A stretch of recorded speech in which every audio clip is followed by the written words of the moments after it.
as well. Let me exit out first. Okay, I think we are good. Just getting a little bit more of a warm up before we start. Hi everyone, good morning and good afternoon to all of you, depending on the time zone. I know it's around noon here in the States, but you know, the time zone is kind of everywhere, so yeah, this was supposed to be a morning stream, but I had to do some stuff beforehand, so we're here right now instead. Just checking to make sure if everything's set up correctly. I need to go on the stream manager, but it's not letting me. Be right back. And why is everything like dark too? I don't like that at all. There we go. That looks much better. Okay. Should let me somehow get to the editing app. There we go. Edit stream info. Perfect. Okay. We're good to go. Morning again, everyone. Thanks so much for tuning in. So I'm going to just be running through some pieces on my recorder. This is a tenor recorder, and I also have my alto over there, which I'll be playing as well during this. So, all right, first piece, I think we're going to get started here in some classical music. We're going to be doing Brandenburg Concerto No. 5 from Johann Sebastian Bach. I have the score pulled up here. Well, not the score, just the part. And I'm just going to read through it. I've been practicing this for a long time. It's actually written for the actual flute, not the recorder. But on the tenor recorder, we do have the same bottom note as the Baroque flute would have needed to play this part in this concerto. So I've been trying to play it on the tenor recorder this whole time. So hopefully it goes well. Let me open this first. I do kind of have it memorized, but you know, it's always good to probably have it open to look at. Okay, so again, this is Bach, so expect a ton of 16th note runs, a lot of trills, all of those good things. Okay. We have a bunch of measures of rest at the beginning, but oh well. Alrighty, I'm gonna just do a warm-up. This is in D major, so I'm just going to do like a scale or something.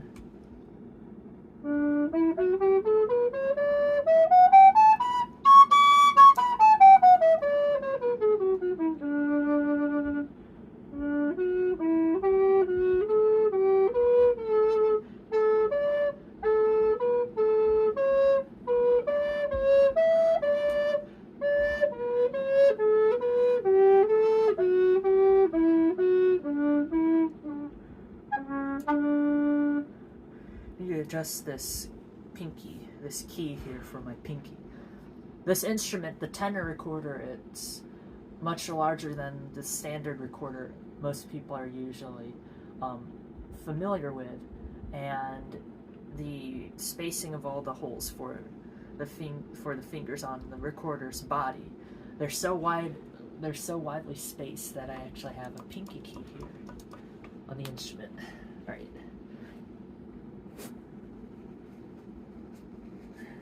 Dust. Alrighty, I think we're good to go. Let's give this a run.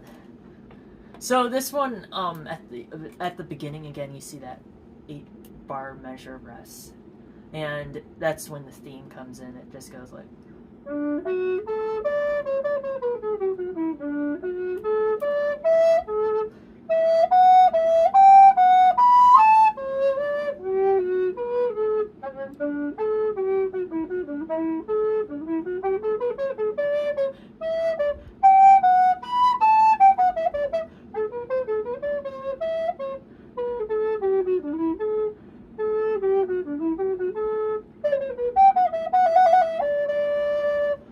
Kind of had to play there by memory, but that's basically what the theme is. We have this arpeggiated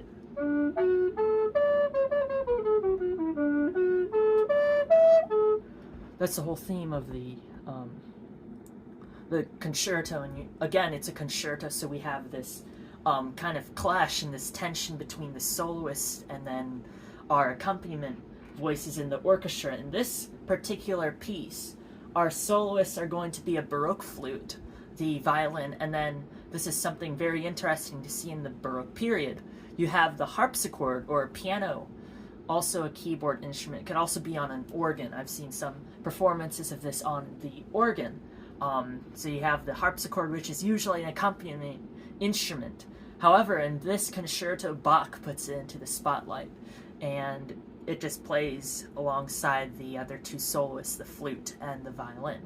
When we come in after those 8 measures of rest, looks like I am offline. Hold up.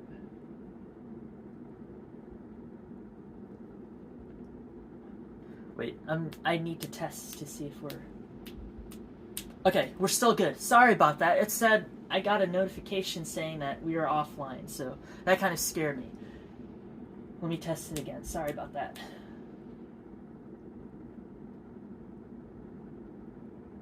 Alright, we're good. Okay, so back to what I was saying. You have, again, the solo harpsichord. Usually the harpsichord was used as an accompanying instrument in this time period. However, in this concerto, it's a soloist. It's basically promoted to the solo role alongside the flute and the violin. So, when we come in, this is going to be after those measures of rest right here. We're going to start right there at that D.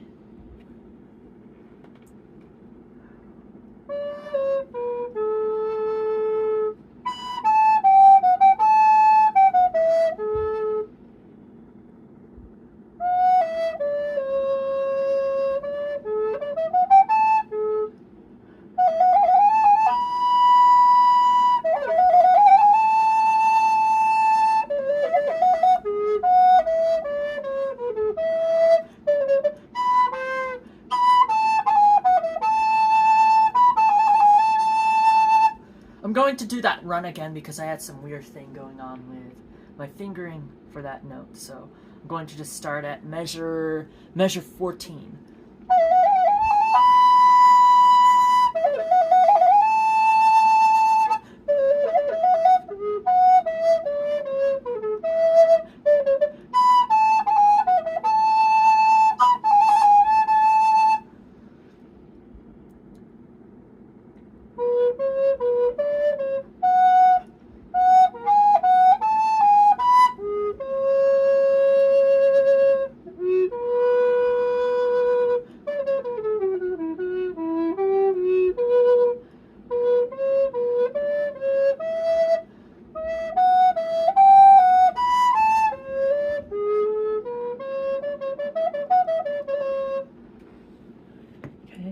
Down here past that 2 bar, we're going to start at that A.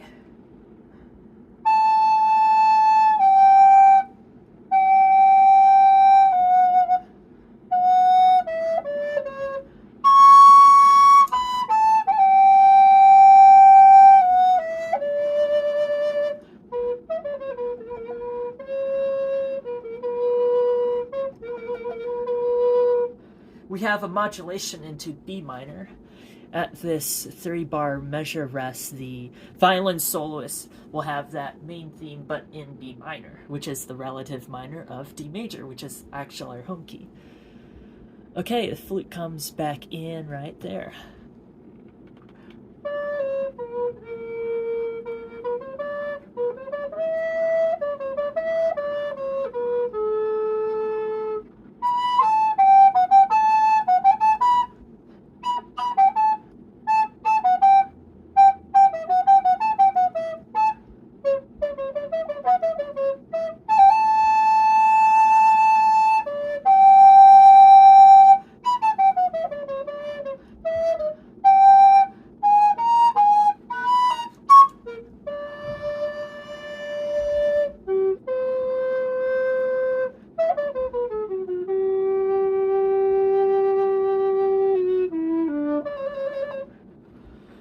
Okay, so that's the first page of it. However, there is something I do want to point out.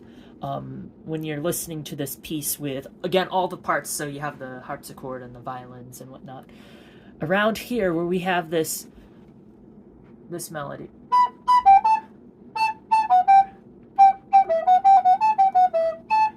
That part, we actually have one of the first instances of the harpsichord really getting the spotlight. We have just simple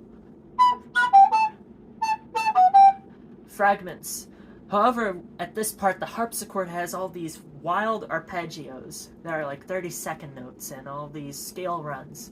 It is just mind-blowing to listen to this. I really recommend you listening to the Brandenburg Concerto No. 5, especially like watching a performance of it too on YouTube. It is mind-boggling. You'll see the keyboard player going wild, and it's insane. Alright, now we have a big old flute solo here. Measure 60, it starts in like this weird A minor and then just keeps changing into keys related to D major, all these different chord changes.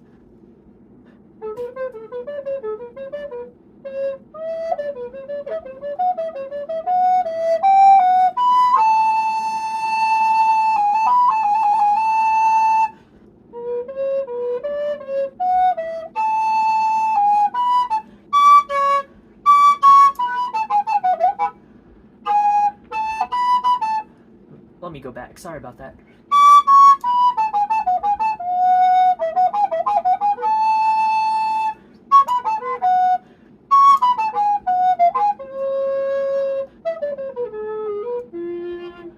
Alright, so that was that section right there.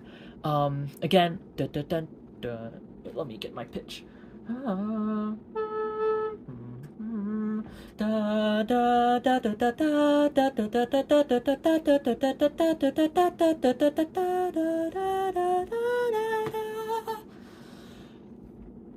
then the violin has it too somewhere. I can't really remember off the top of my head. Let me zoom in. I think that might make it a little bit easier to see, just a tiny bit. I don't know if I could get rid of this margin though. No, I cannot. Wait. There we go. That worked beautifully. Okay, so again we had that. Let me get my pitch again. I'm sorry.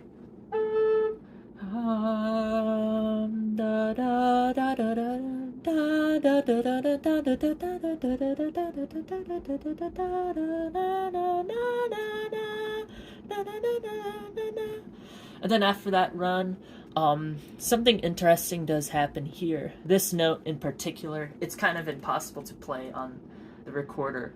And it's 1/2 step below the highest possible note on most recorder fingering charts. It's on this particular instrument, it's a C sharp above the staff.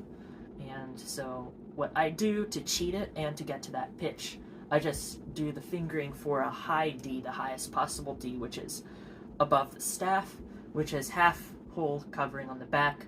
1, 3, 4, 6, and 7. All of these. It's not in tune, sometimes it's a little bit flat, which I've noticed. I'm pushing in as much as I can on my instrument. It's still flat, unfortunately, but if I put enough of an airstream, I get that high D, and then to lower it a 1/2 step. There are multiple ways, but the one that works best for me personally is to add finger number 5. So that would be my middle finger on the right hand. Hello, CAATHYYY, Kathy. Thank you so much for tuning in. Just a single note on the chart, but that's so cool. Thank you so much. Yeah, so this is actually a piece by Johann Sebastian Bach, and I'm just like practicing through the flute part. So here's like a little bit of a crash course a bit. So if you're reading this piece of music, so again, that's a treble clef. So that means if you're looking at like a piano, you're going to be, this is going to be like the notes or the range on your right hand. But we're on a flute, right? So that's something else to keep in mind. It's a treble instrument, so that means it's usually in a higher range. Then you have your key signature. So key signature will tell you the overall pitch or the overall key that the piece will be in. So here we're told to raise by a half step. So on the piano, you know how you have the black and white keys. So a half step would be one key that's like an accidental, or one key that's either above. So like if you're on a black key, you would go either to the white key or to the white key behind it. But we're going to be sharping our C's and our F's. So that means on the keyboard, if we had a piano, instead of playing like the regular F, which is a white key. Wait, that's our C. Let's go to our C. Sorry about that. I forgot this is not in F major, this is in C. Okay, so let's say we have that C, right? So that would be like going to the white key on the keyboard, hitting C. However, in D major, in this key, we're going to be sharpening that, so we're going to be going a half step up to that black key, right above the C. That's for everything until the accidentals tell us otherwise, like right here. That would be a C natural. Same thing goes for our F. Usually when you see an F, you'll be playing just, again, the white key on the keyboard. But then we're told to sharp that F, so that means we kick it up a half step. So here's F natural. And that last note was F sharp. We have these things called rests as well. Those are just increments of silence in a piece of music, and then the notes, of course. Oh, hi, Benny. How are you? Thank you so much for tuning in. Doing well. Thank you so much for asking. How are you? You're doing well.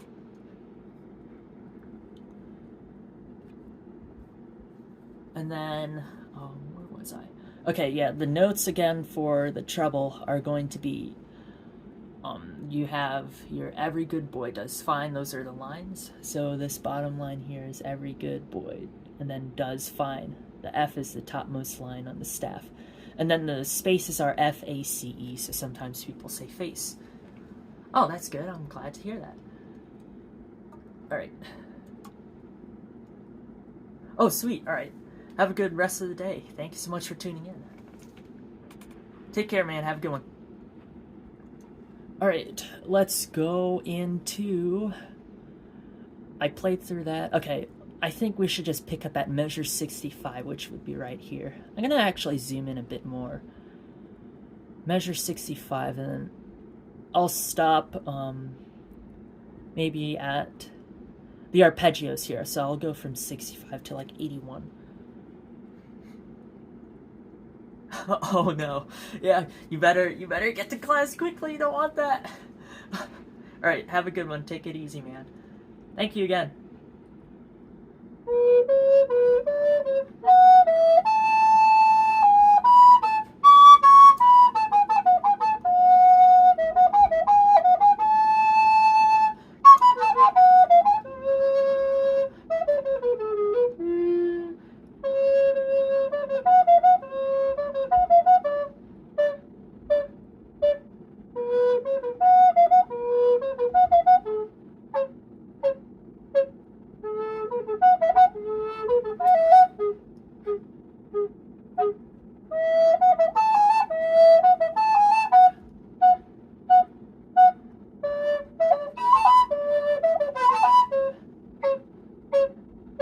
Okay, so what was happening in this kind of like transitional period in this flute part where we have these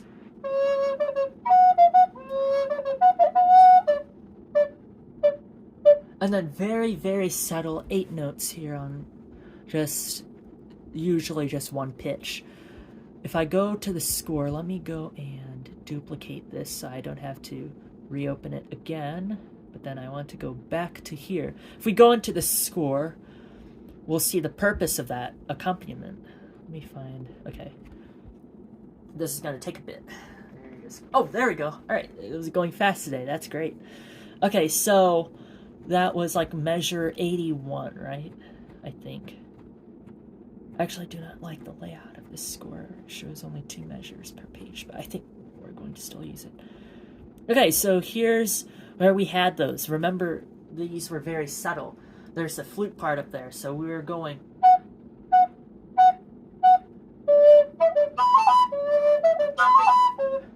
And we're alternating with the violin, the solo violin here. So they had, in this first measure here, measure 78, they have our. But we only go.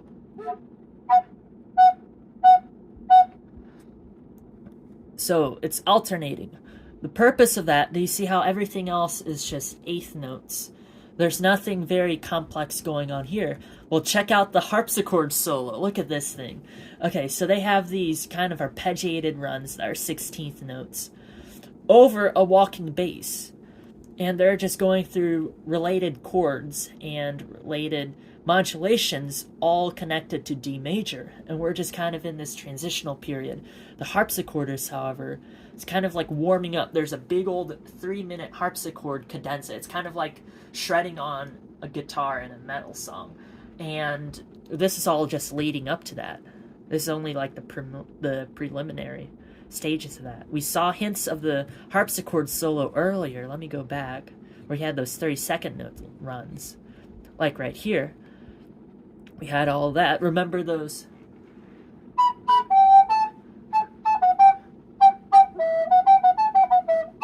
That's all happening above these 32nd note runs, which are just scales up and down all around the keyboard of the instrument. There's that up there, and look what the harpsichord gets. They get an actual solo. This is groundbreaking at the time when this was discovered. Bach wrote it back in the 1700s. However, the Brandenburgs were only found centuries later. There's a whole story behind them. But this is groundbreaking because this is the first time we see this harpsichord, which is supposed to be accompanying the solo instruments. It actually gets a ton of solos and the spotlight in this concerto. This is arguably the first keyboard concerto written in the history of music, in classical art music. Okay, so let's go back to our flute part. We talked about all those. Again, this is the stage where that harpsichord is warming up.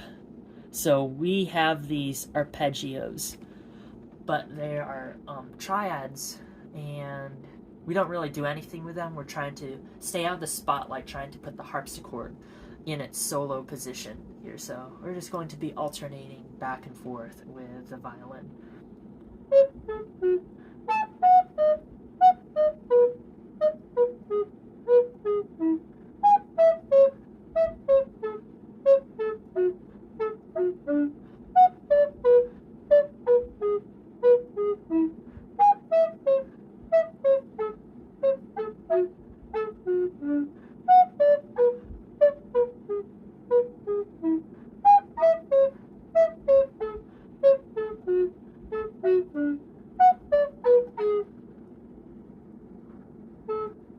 Right, now we're down here with all these trills. Again, during this part, the harpsichord still has a bunch of arpeggiated figures.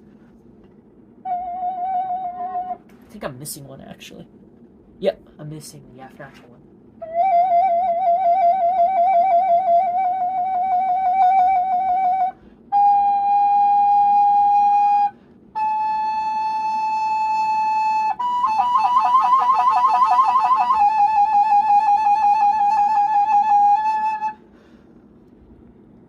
Then at that last A here, we're going to return to the violins getting the melody, and it's now modulated into A major. A major is the dominant of D major, so if we have a D here, remember our theme was, but now since we've modulated it up to the 5th step in that scale, it's going to sound like this. At that section. Actually, I'm going to take a pause here and take off this sweater. I'm getting so hot. Playing Bach is such a workout. So you have to do so many things all at once. It's a ton of scale runs and all these interesting trills and whatnot. So I'm gonna take this off. I'm literally getting a workout from doing this. Bach's music will do that to you. Most Baroque pieces, and then you get to Romantic time era. They're gonna do you a good workout, not only for your brain, but then also like physically, depending on how difficult these solos are.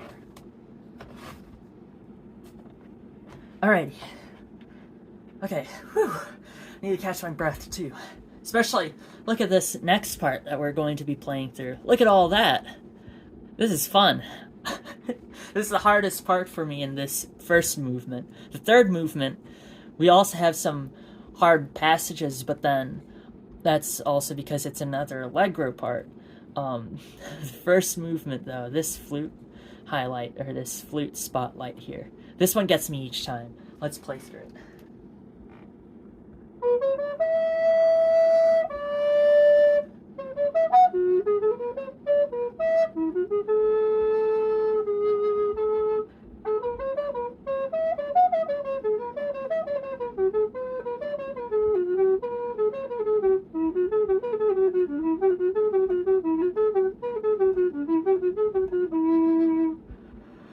Whew. Okay, imagine doing that at actual speed of this. Sometimes I take it really fast. I can't do it any faster than that, honestly. I'd pass out. Alrighty.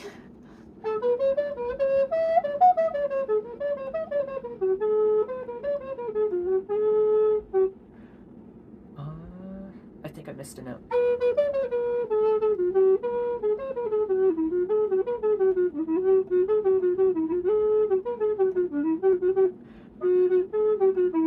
Oh, there it was.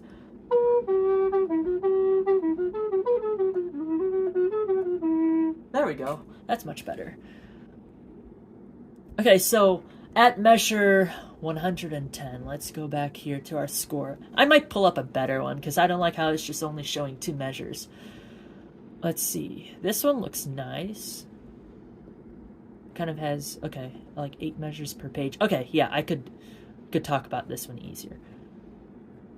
Let me find where I'm trying to talk about here. 110. Okay, so remember, this was our flute spotlight. This was.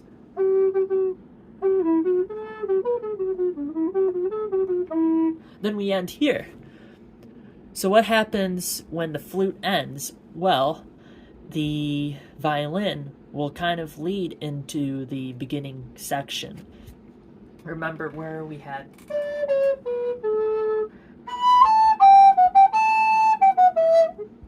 When we had that at the beginning, well, now we've swapped places with the violin. So now the violin had that flute solo at the beginning, and now we have the violin's version of it. The harpsichord kind of also goes back to what it was playing at the beginning. We have. They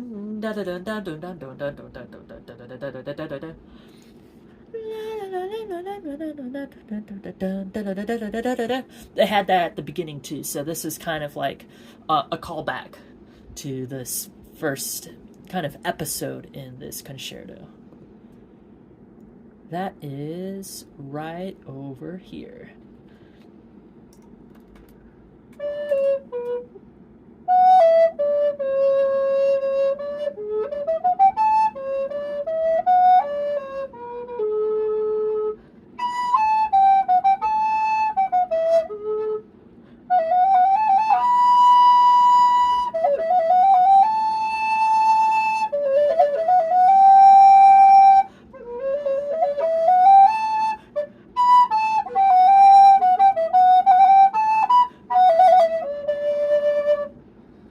Then at this measure, everyone gets the theme other than the flute. So let's go to the score.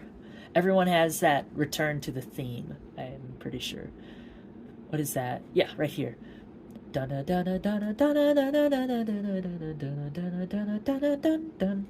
then again, look, the harpsichord went back to accompaniment. but it does get that big old solo again. It does get a ton of solos. As we'll see, there's a 3-minute long solo near the end of this concerto movement for the harpsichord.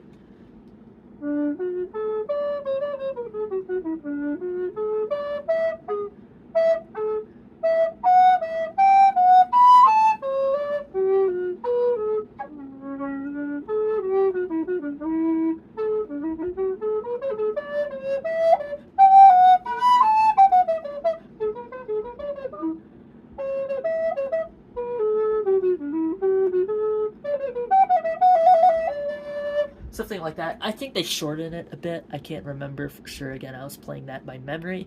But then our flute solo returns, and we have it in A minor, it looks like.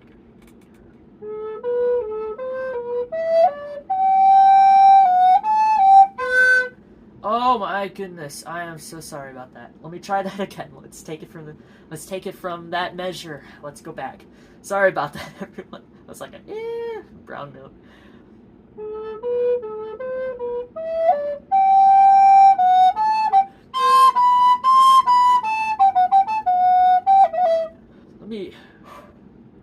Okay, take number 3. Yeah, take number 3.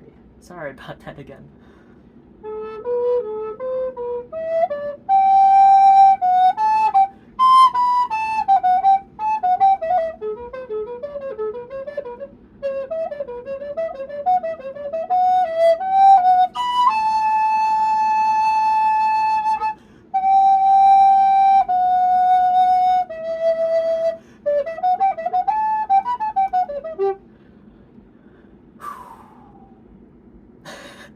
Let me take a breather. Okay, so we had 2 of those runs. We had this A minor one from earlier.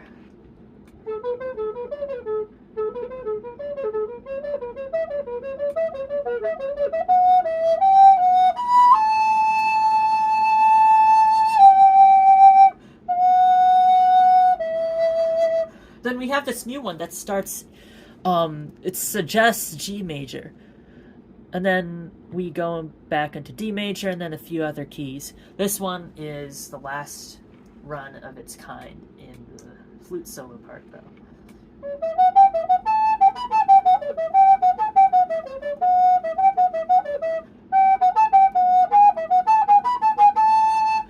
And then at this A, the rest of the orchestra goes back to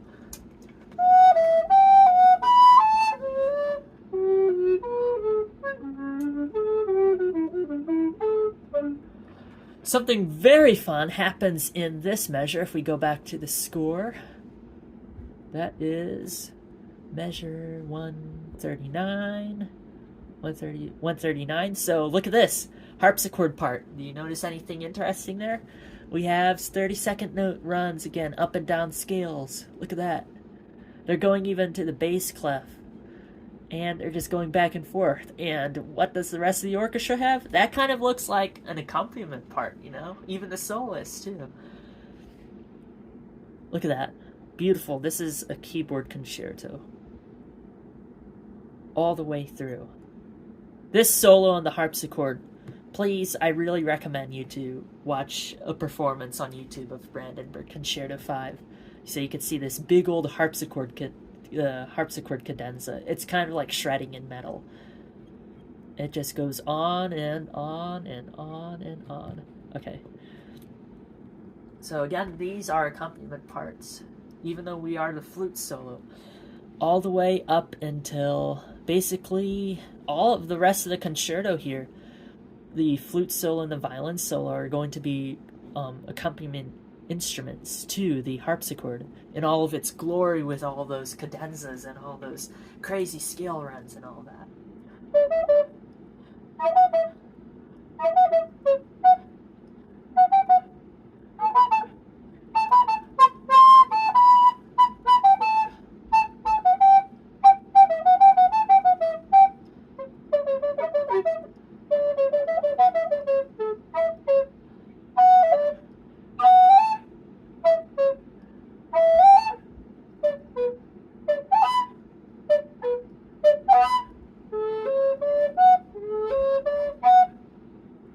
Then here we have some, again, all these cool harpsichord solos and stuff, and then our part technically ends with this cadence.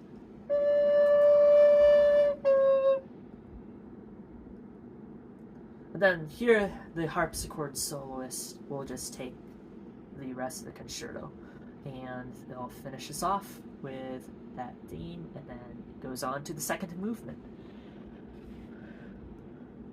This is kind of a trio for the harpsichord, the violin, and the flute soloist. The second movement is Arioso, and it's very slow. It's very haunting too. It's in B minor. B minor has two sharps. I almost said two flats. Sorry about that. It has two sharps, and it's the relative minor of D major. Because of its two sharps, it sounds very bright, yet very haunting and mournful. I'll play through this one, and then we could go into different pieces other than classical music. Pull up some, like, How to Train Your Dragon or something like that, I bet. Alright, let's do the Arioso.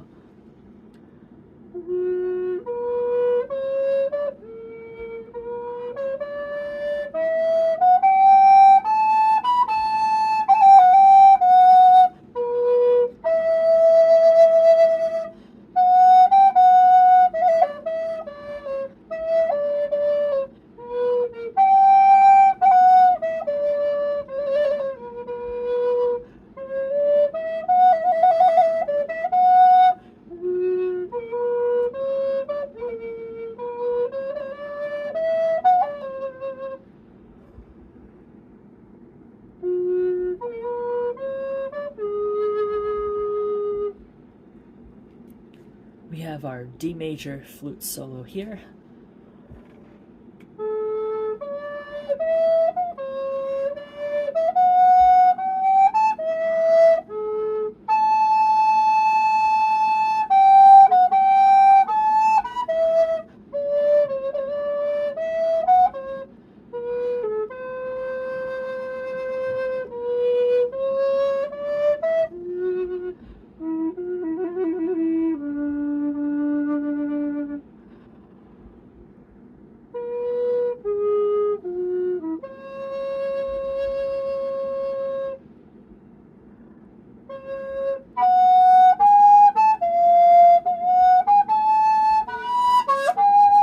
Let me try that again. That's that very hard to hit high C sharp.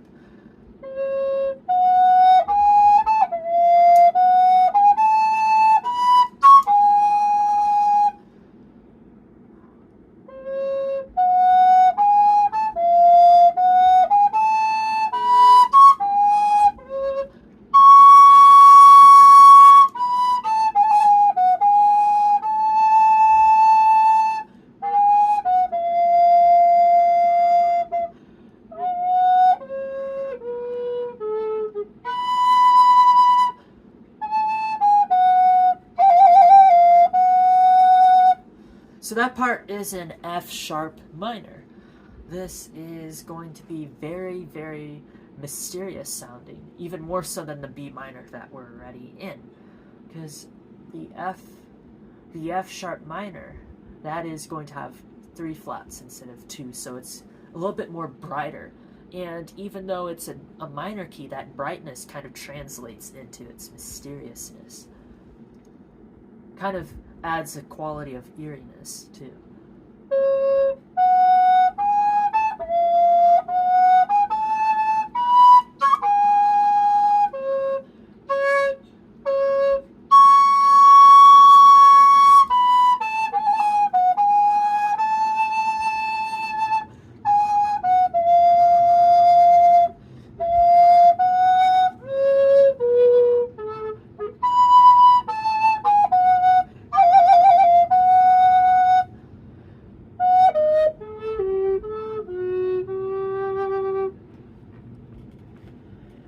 Scroll down.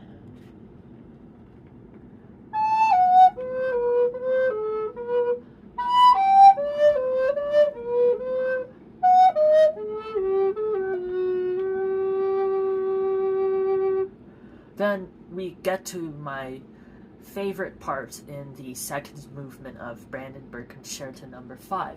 We start in E minor, and then we go into, it's hard to say, it sounds like D major, and then we go into G, and then we end in this beautiful, just echoing and lyrical solo. We're just climbing up and up and up, and then we hold on an A, and then it goes into a G major, and then we dip down back into the shadows, back into that mysteriousness, and then we go into E minor again. So it almost comes full circle here. So beautiful, so tender is the sound at this part in the concerto.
Actually, there's an error in this part. If we look at the score, excuse me. I think that's supposed to be C sharp above the staff, not a D. So we'll go through this part again.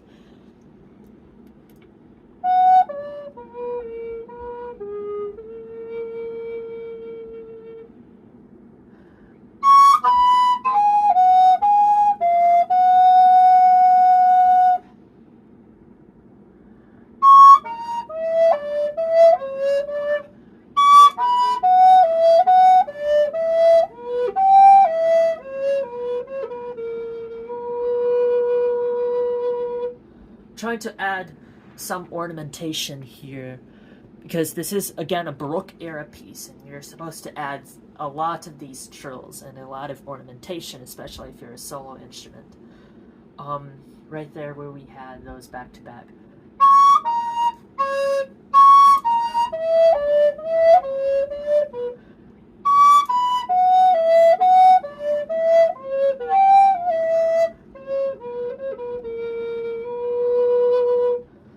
Right here, I like to go, instead of what's written, I like to do this as ornamentation. So that's again what's written in the part. I like to do this. So we add a little bit of a rubato there, very subtle, and then we had those extra notes that would be written in as 30 seconds in between the C sharp and then that A sharp there. Like that. Alright, and then we end this lovely second movement, this slow second movement, with a return back to the beginning.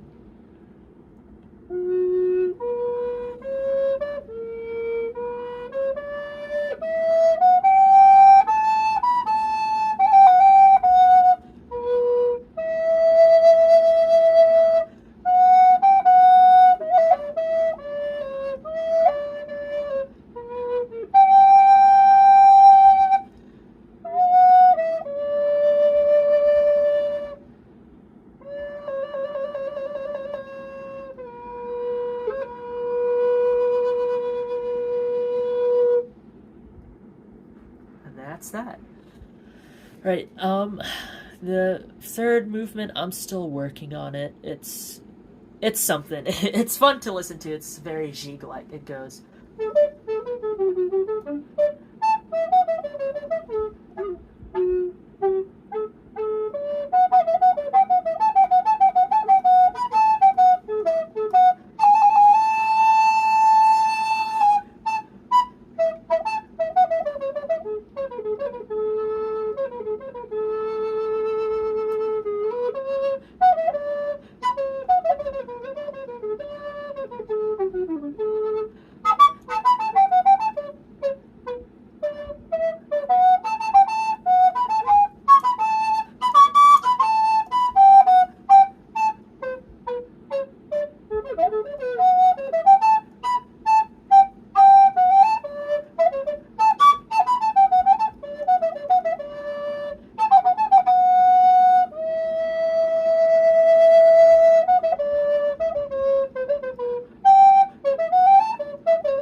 got that last part.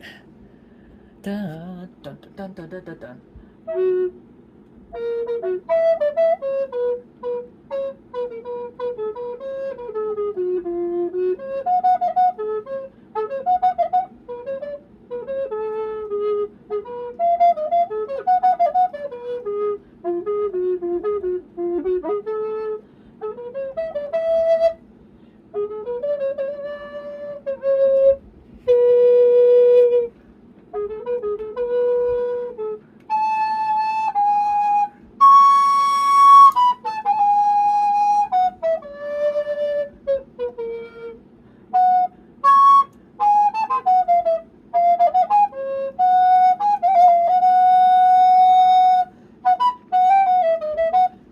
Need to scroll down again.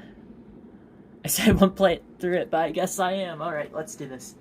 Well, I'm making it go faster than I usually should be playing it. Like, if this was, I'm actually playing this, it'd be at that tempo or a little bit even faster, and I can't play it at that. I'd pass out my fingers, so it would just sound like this. But, so I'm just trying to, like, go through it, you know. We're gonna get to the finish line. It won't be in one piece, but we'll get to that finish line.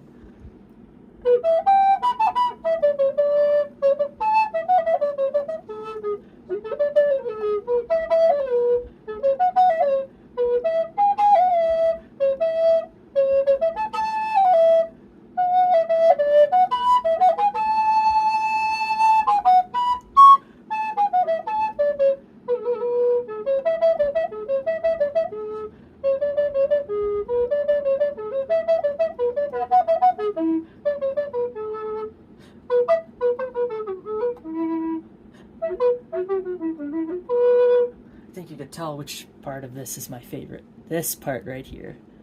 I love that section. You have a bunch of rests. That's when the harpsichord kind of takes over in its own solo.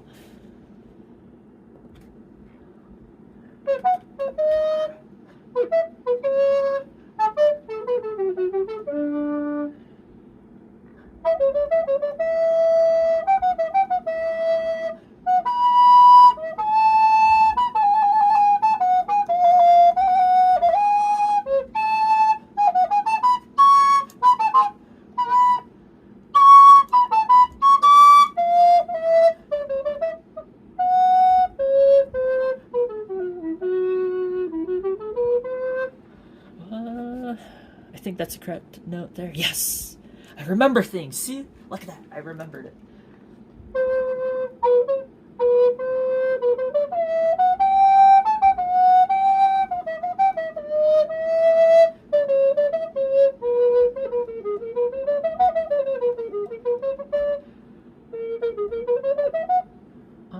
Yeah, that was correct.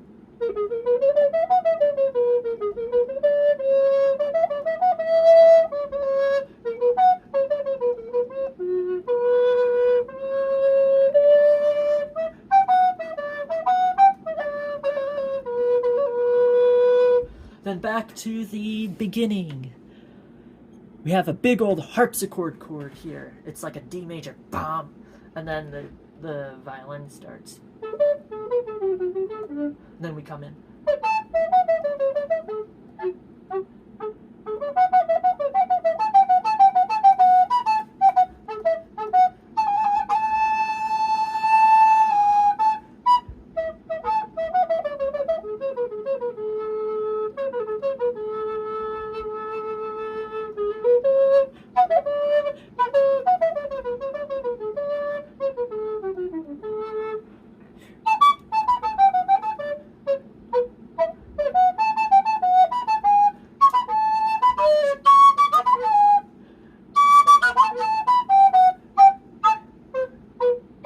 Check the notes there before I start like grooving along and it's the wrong notes. Okay.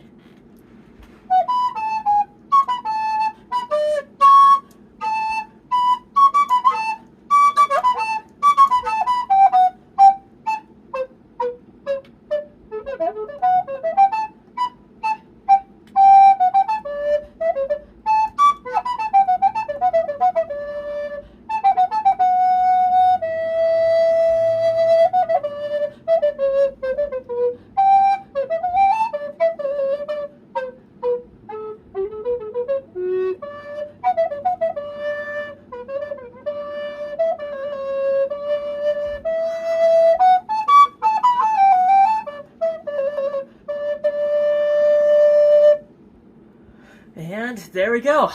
Okay, we got to the finish line. Yay! Alright. Phew. This third movement, though, it's something. Oh, man. Whew. Did it. Alright. Fingers on fire. Alrighty. Let's go, and maybe more of a slower piece this time. This is kind of a famous one. By Bach still.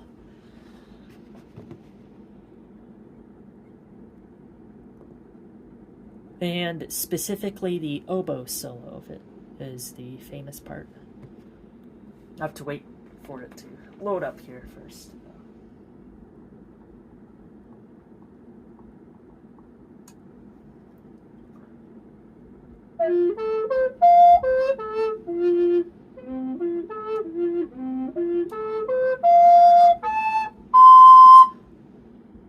Can I hit an F on here?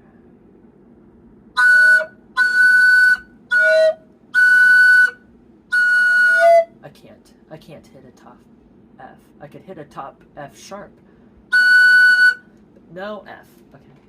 This is going to be in the key of F major. This is Bach's Arioso from the Cantata number 156, and it's also a sinfonia. Alright.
Thank you so much. That was the Arioso from Cantata number 156 by Johann Sebastian Bach.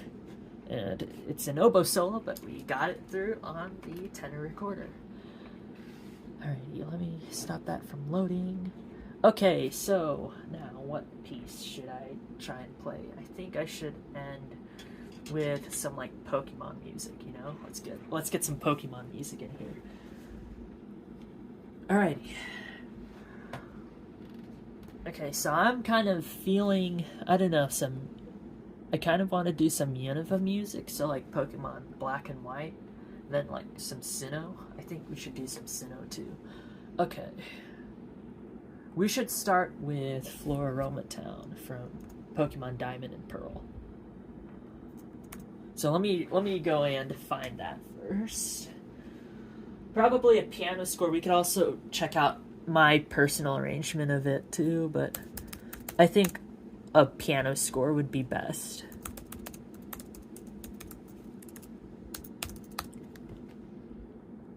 Yep, that one is this piano. Perfect. Okay, we're gonna have to scroll like that. That's fine. Okay, so Floaroma Town is... Oh, wait, this one has clarinet. We aren't a clarinet, so I'm going to have to find one that doesn't require me transposing on the fly. Let's see. This one.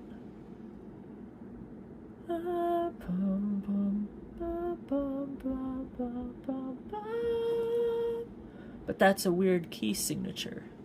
It's supposed to be in D flat, I believe.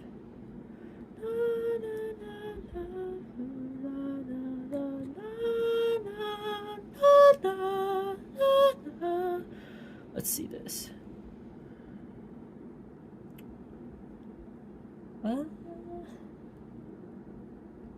Piano. That one has clarinet too. Ah. Whoa, that's pretty cool. Oh, perfect. Okay, this one has a C clarinet. Wonderful. That's good. That's good.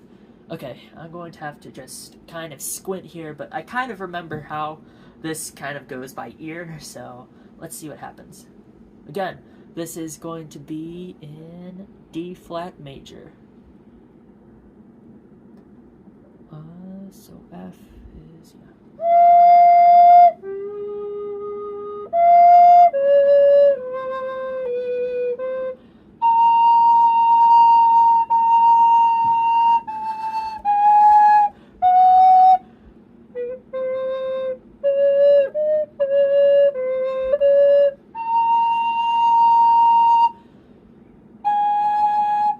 Where am I?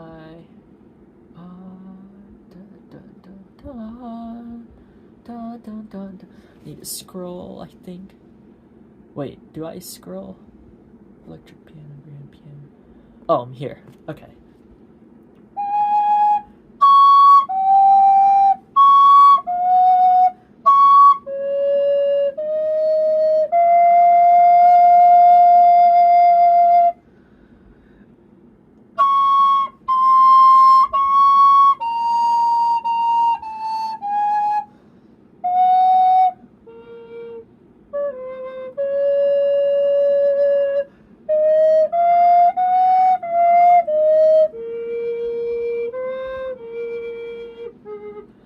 Forgot that top note. Ah! Right there, okay.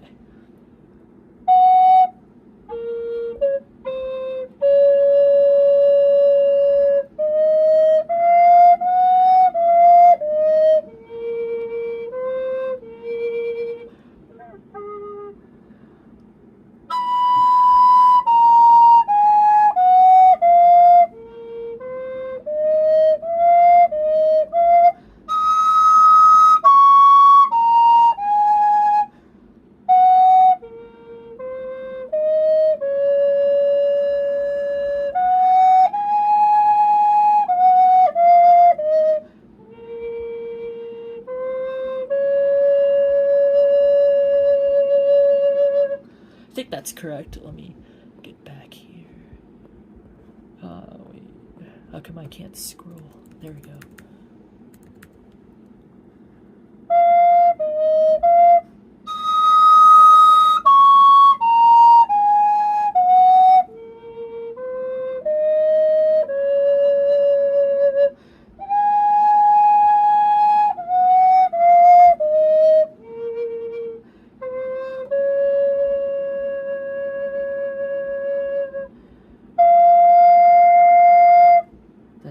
goes back to the beginning.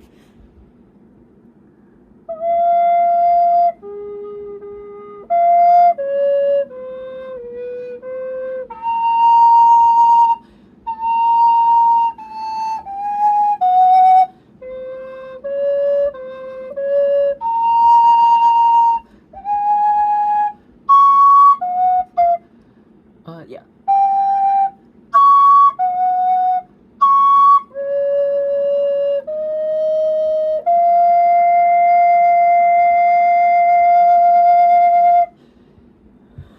Got that note.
Right, so this is such a beautiful song, I think.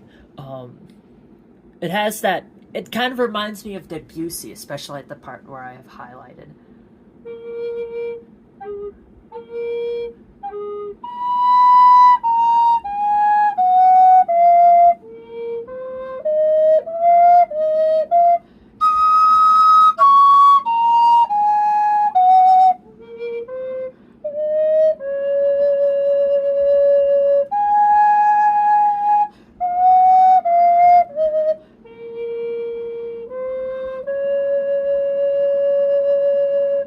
That part, it just, I don't know what about it.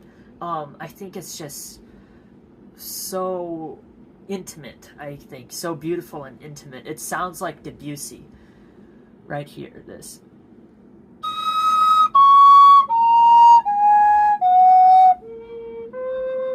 That part, this beautiful descending.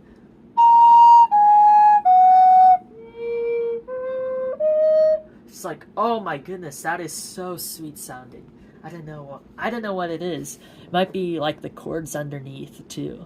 Then it's just, it's not in your face expressive, but it's just like in the background. It's just I guess an impression of just like a beautiful garden or something like that. I think that's what it reminds me of, and that's what that location Floaroma town is in Pokemon Diamond. If you go in the game, it's just like a big old field of all these wildflowers and whatnot. All right, what other songs? I guess we could try that. Isn't that Castelia City?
Very catchy too.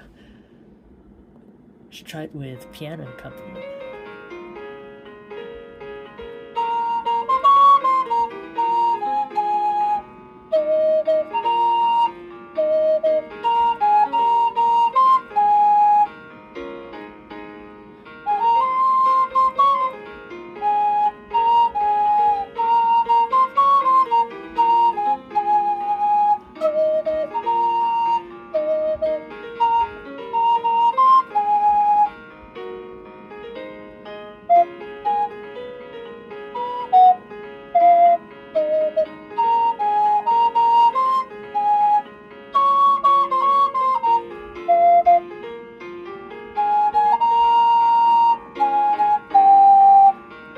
Alrighty.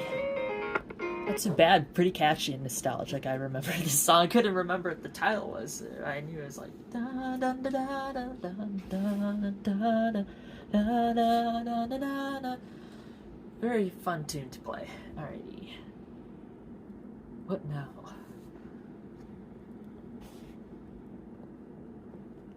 How about if we go back to like classical music? Again, so we did like 2 pieces that were non-classical. Let's go back to classical music.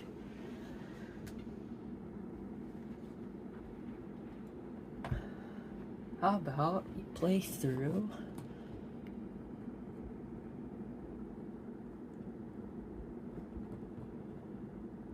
I want to do like a relaxing piece, so I think I know which one to do.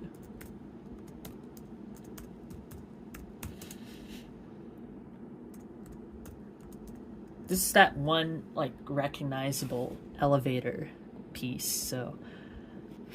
But we're going to be doing the orchestral version of it. Reading the score of it, because... Let me find it. There we go. This one.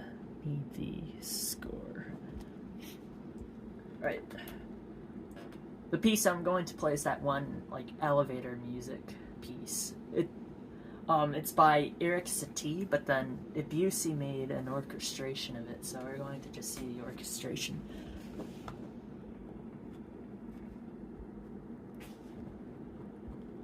Okay, this is the one I want to play. So it starts with that.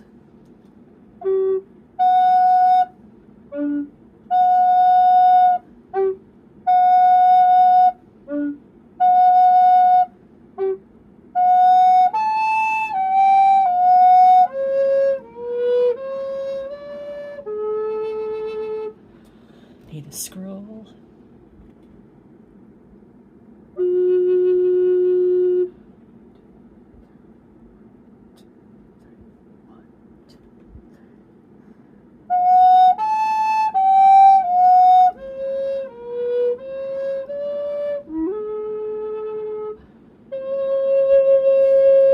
I think that's the correct pitch after. Yep.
Thank you so much. Kind of sparse because we had to kind of scroll through it, but still a very, very relaxing piece to play.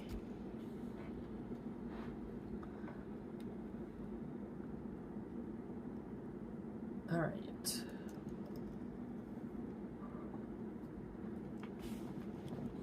Do one more piece here. I think I'll play through the Sibelius to the oboe part.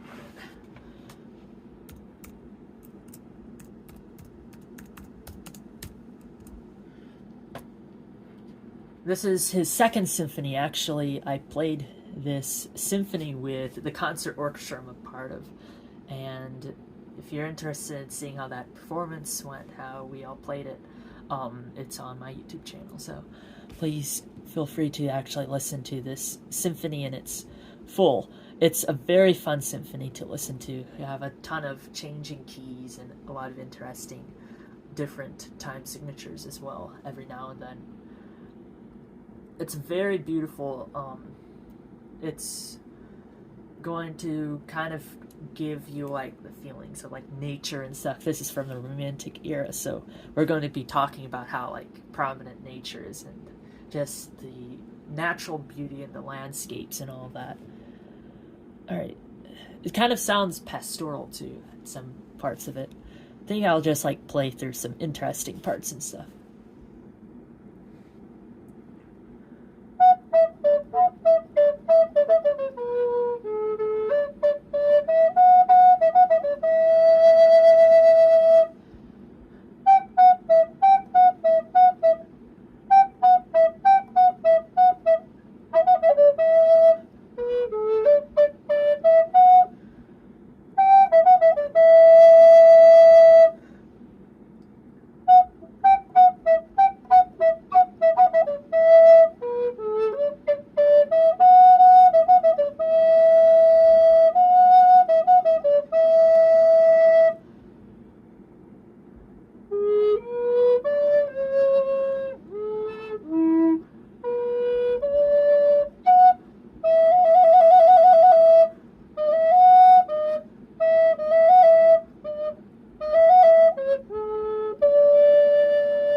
This part here at C.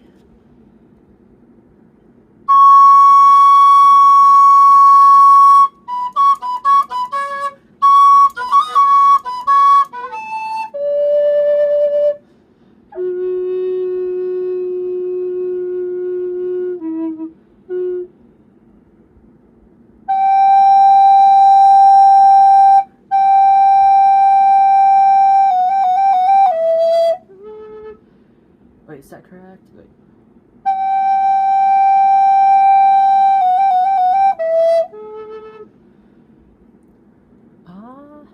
E flat. So D sharp.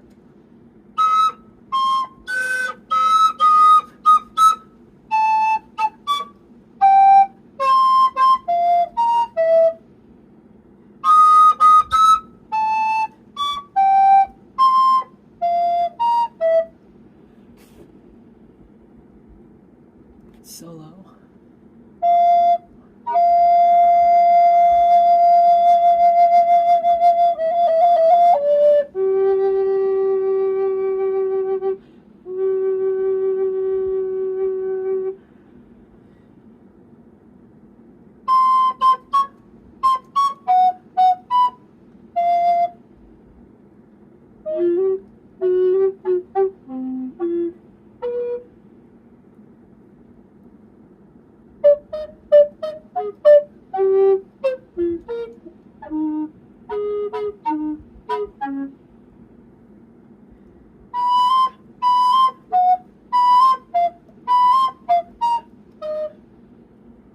Okay, and then here after G.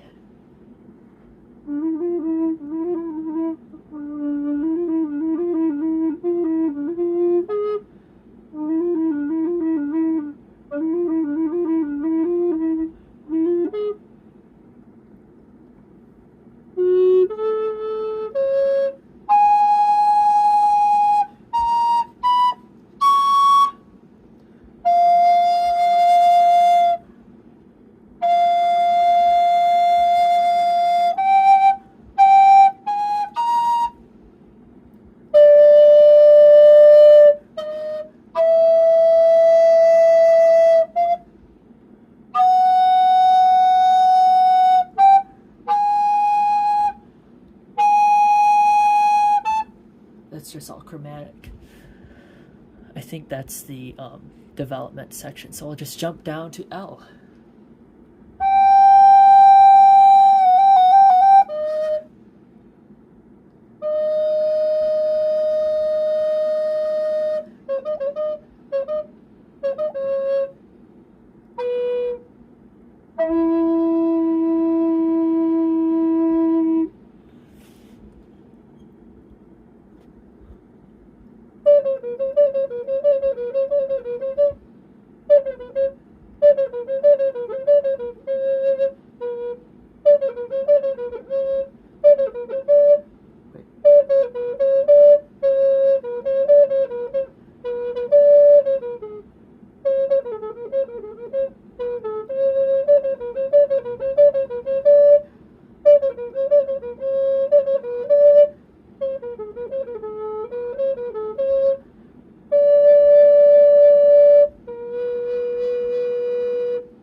Then back to the beginning again.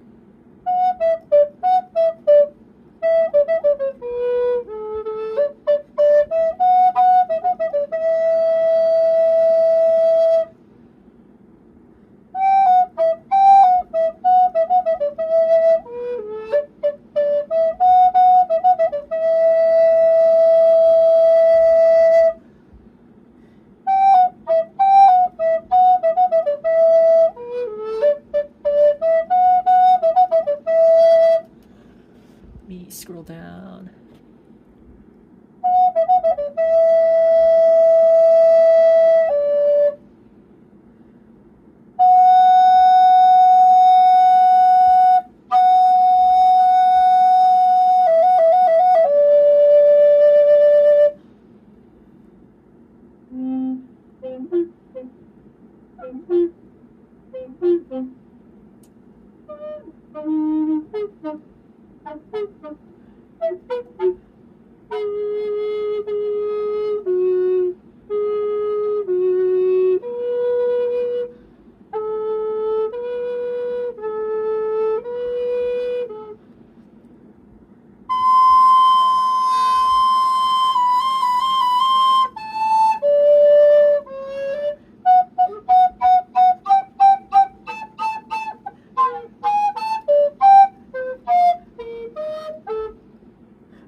Thank you so much. All right, that concludes this stream on just music practice and in general, whatnot, random songs and stuff. Thanks so much for tuning in. Please do something nice for someone, and I'll catch you all again later today. Hopefully I'll have something in mind to stream and join all of you again. Thanks so much again. Please take care of yourself and each other. We love you, and have a good rest of the day. See you soon. Thank you so much to Nathan, I8COOL, and Kathy for joining us as well. Thank you so much, everyone. Take care.